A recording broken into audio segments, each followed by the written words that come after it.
దర్శనం కూడా పేద ప్రజలకు కానీ మధ్యతరగతి ప్రజలకు కానీ దర్శనం అందుబాటులో ఉండకూడదు అనే ఒక కాన్సెప్ట్ తోనే ఆ రోజు సుబ్బారెడ్డి గారు కూడా ప్లాన్ చేసి చేయడం జరిగింది. వెంకటేశ్వర స్వామిని పలకడం రాక అల్లా చేసేస్తనే పలికి ఆయనకి మన తిరుపతికి ఆయన చైర్మన్ చేయడం అనేది ఎంత దౌర్భాగ్యమో చూడండి. హిందువులు చేసుకున్న దౌర్భాగ్యం ఇది, ఆంధ్రులు చేసుకున్న దౌర్భాగ్యం. దేశ విదేశాల్లో ఉన్నటువంటి శ్రీ వెంకటేశ్వర స్వామి కలియుగ దైవం, అలాంటి వారి యొక్క ప్రతిష్టని భంగం కలిగించేటట్టు పనిచేసిన వైసీపీ ప్రభుత్వానికి ఎన్డీఏ ప్రభుత్వం ప్రజల పక్షాన్ని నిలబడినటువంటి ఎన్డీఏ ప్రభుత్వం ఎంత తేడా ఉందో ప్రజలు గమనించాలని చెప్పి ఈ సందర్భంగా తెలియజేస్తున్నాను. అదేవిధంగా చూస్తే లిక్కర్ విషయంలో ప్రాబ్లమ్స్, ఇళ్ల స్థలాల విషయంలో ప్రాబ్లమ్స్, ఇవన్నీ కూడా మేము పూర్తి స్థాయిలో రెక్టిఫై చేస్తాము. ఖచ్చితంగా తిరుపతి వెంకటేశ్వర స్వామికి తరపున ఏదైతే ఉందో ఆ యొక్క ప్రాయశ్చిత్తంగా అక్కడ జరిగినటువంటి లడ్డు ప్రాయశ్చిత్తంగా మేము 108 మంది ఇక్కడ రాజనగరం నియోజకవర్గంలో దీక్ష తీసుకుని రోజు కూడా ప్రాయశ్చిత్త హోమాలు చేస్తూ 11 రోజుల పాటు రేపటి నుంచి దీక్ష తీసుకుని కూడా మేము యొక్క వెంకటేశ్వర స్వామికి మనం జరిగినటువంటి అపచారాన్ని మన్నించమని కోరుతూ 11 రోజుల పాటు ప్రతిరోజు ప్రాయశ్చిత్త హోమం 108 మంది ఇక్కడ కార్యకర్తల ముందు మొదటగా మేమంతా కూడా దీక్ష తీసుకుంటాము. అందులో మహిళలు కూడా ఉంటారు. ఈ యొక్క పవన్ కళ్యాణ్ గారు డిప్యూటీ సీఎం గారు ఏదైతే ప్రాయశ్చిత్త దీక్ష తీసుకుని వారు నడిపిస్తున్నారో మేము కూడా అదే విధంగా వారికి సంఘీభావంగా తిరుపతి వెంకటేశ్వర స్వామి మీద మళ్ళీ ప్రజలకు మళ్ళీ నమ్మకం కలిగే విధంగా ఈ యొక్క మేము దీక్ష తీసుకుని ప్రాయశ్చిత్త హోమం 11 రోజులు చేయబోతున్నామని ఈ సందర్భంగా తెలియజేస్తున్నాం.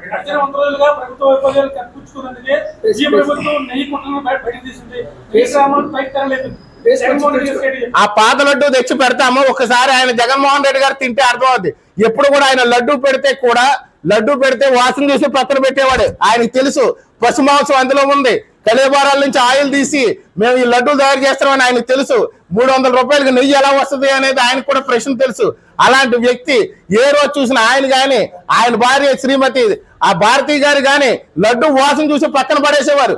తీర్థం కూడా మంచిది కాదు, కలుషితమైన నీరని చెప్పి ఏ రోజు తీర్థం ఇచ్చే వాసన చూసి పక్కన పడేసేవారు. ఆ లడ్డు ఒక్కసారి తింటే తెలుస్తుంది ఆ లడ్డు నిజమైందా కాదా అనేది.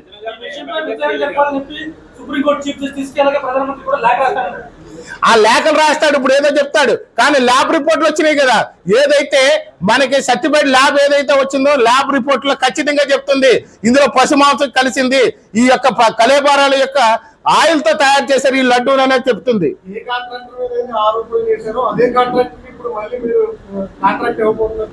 ఇవ్వబోతున్నట్టు కాదు, నందిని అనే దానికి ప్రత్యేకంగా వాళ్ళకి డైరీలు ఉన్నాయి.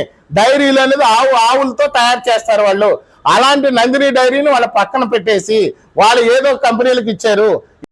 ఎందుకంటే అసురులు అంటే రాక్షసుల ప్రభుత్వం. మనం ముఖ్యంగా చూసుకున్నట్లయితే తిరుపతి లడ్డూనే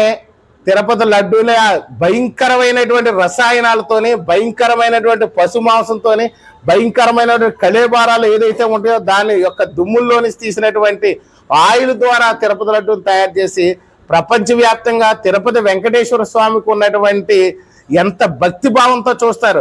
వెంకటేశ్వర స్వామికి ఎంత భక్తి ఉందనేది చూస్తే కంటే లడ్డూను చూస్తే స్వయంగా అక్కడ తిరుపతి వరకు వెళ్ళనోళ్ళు కూడా లడ్డూను చూడగానే వెంకటేశ్వర స్వామిని పాదాలు ముట్టుకున్నంత ఆనందపడతారు భక్తులు. దేశ విదేశాల్లో కూడా కోట్ల మంది ఉన్నారు. ఇక్కడ మన దేశంలో కూడా కోట్ల మంది ఉన్నారు. ఇంతమంది కోట్ల భక్తులు ఉన్నటువంటి తిరుపతి వెంకటేశ్వర స్వామికి కూడా వీళ్ళ యొక్క మూర్ఖత్వంతో ఈ యొక్క లడ్డూలో కూడా పశు మాంసం అయితే పర్వాలేదు, దాని కెమికల్స్ ఏదైతే కలేబారాల నుంచి ఆ బోన్స్ నుంచి తీసినటువంటి రసాయనాలతో తయారు చేస్తే కళ్ళకు అద్దుకుని అద్భుతంగా అని చెప్పేసి మహాప్రభు ఇక్కడ కలియుగ దైవం శ్రీ వెంకటేశ్వర స్వామి యొక్క ప్రసాదం దొరికింది, వారి పాద పద్మాలకు నమస్కరించి మేము ప్రసాదం స్వీకరిస్తే దాంట్లో రసాయనాలు అనారోగ్యాలు వచ్చేది. కానీ ఎంత భయంకరమైనటువంటి ఈ యొక్క వైసీపీ ప్రభుత్వం కుట్రపూర్వకంగా ఈ యొక్క వాళ్ళకి లాభాల కోసం, వాళ్ళ యొక్క స్కాములు చేయడం కోసం, వాళ్ళ డబ్బులు సంపాదించుకోవడం కోసం ప్రజల యొక్క నమ్మకం మీద దెబ్బకొట్టి, హిందువుల మీద నమ్మకం మీద దెబ్బకొట్టి ఆ లడ్డు ఎప్పుడు ఎవరికి తినకూడదనే విధంగా కూడా తయారు చేసి ఈవేళ లడ్డూని కూడా మోసం చేసి ప్రజల భక్తుల మనోభావాలు దెబ్బతీసేటట్టు జగన్మోహన్ రెడ్డి ప్రభుత్వం ఉంది అని అంటే ప్రజలకు ఏ విధంగా ఉపయోగపడిందని చెప్పి ఈ సందర్భంగా మనం ప్రశ్నించుకోవాల్సిన అవసరం ఉంది. అదే రోజున ఆ రోజు చెప్పారు ఆయన సుబ్బారెడ్డి గారు కూడా చూస్తే తిరుపతి దేవస్థానంలో టికెట్లు పెంచేస్తే ఇంకా బాగా డబ్బులు వస్తాయని చెప్పారు. అదే టైంలో జగన్మోహన్ రెడ్డి గారు ఇంకో స్కీమ్ చెప్పారు.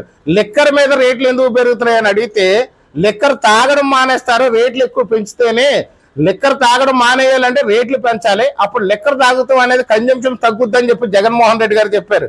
అదే టైంలో సుబ్బారెడ్డి గారు 300 రూపాయల టికెట్ 2000 ఎందుకు చేయకూడదని చెప్పేసి ఆయన పెట్టారు. అంటే తిరుపతి దేవస్థానాన్ని పూర్తిగా నిర్వీర్యం చేసేయాలి. ఎప్పుడైతే టికెట్ రేట్ పెంచేస్తారో తిరుపతి వెంకటేశ్వర స్వామి దర్శనం కూడా పేద ప్రజలకు కానీ మధ్యతరగతి ప్రజలకు కానీ దర్శనం అందుబాటులో ఉండకూడదు అనే ఒక కాన్సెప్ట్ తోనే ఆ రోజు సుబ్బారెడ్డి గారు కూడా ప్లాన్ చేసి చేయడం జరిగింది.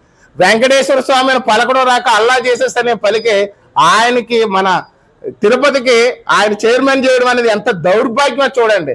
హిందువులు చేసుకున్న దౌర్భాగ్యం ఇది, ఆంధ్రులు చేసుకున్న దౌర్భాగ్యం. దేశ విదేశాల్లో ఉన్నటువంటి శ్రీ వెంకటేశ్వర స్వామి కలియుగ దైవం అలాంటి వారి యొక్క ప్రతిష్టని భంగం కలిగించేటట్టు పనిచేస్తారు.